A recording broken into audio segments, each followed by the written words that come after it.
মৃত মাকে দাফনের পর কবর থেকে তুলে এনে লাশ ঘরে রেখে দেয় ছেলে। একই মায়ের প্রতি ভালোবাসা, একাকিত্বের ভয়, নাকি মানসিক বিকারের গভীরতম অন্ধকার?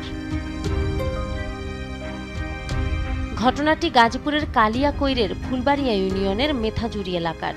জানা যায়, স্বামী মারা যাওয়ার পর একমাত্র ছেলে সজীব হোসেনকে নিয়ে মানবেতর জীবন কাটাচ্ছিলেন খোদেজা বেগম। মাদকাসক্ত ছেলের সঙ্গে ঝগড়া, মারধর এসব ছিল তাদের দৈনন্দিন বাস্তবতা। গত শনিবার আবারও ছেলের সাথে বাকবিতণ্ডার জেরে অভিমান করে গলায় ফাঁস দেন খোদেজা। পুলিশ লাশ উদ্ধার করে মর্গে পাঠায়। ময়নাতদন্ত শেষে পরদিন দাফনও সম্পন্ন হয় পারিবারিক কবরস্থানে। এলাকায় তখনও কেউ কল্পনাও করতে পারেনি পরের রাতেই ঘটবে আরও বড় এক অঘটন।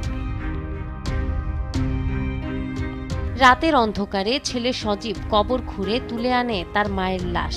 নিজের ঘরে মশারি টানিয়ে লেপ কাঁথা দিয়ে ঢেকে রাখে সেই মরদেহ। সোমবার সকালে খোলা কবর দেখে সন্দেহ হলে স্থানীয়রা খবর দেয় পুলিশকে। পুলিশের উপস্থিতিতে ঘরের তালা ভেঙে উদ্ধার করা হয় খোদেজার বিকৃত লাশ।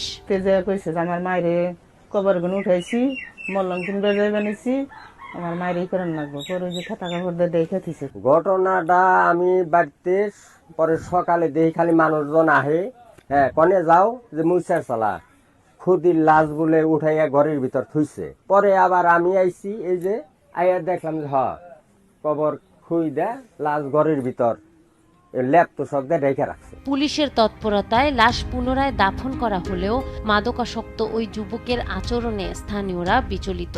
স্বজনরা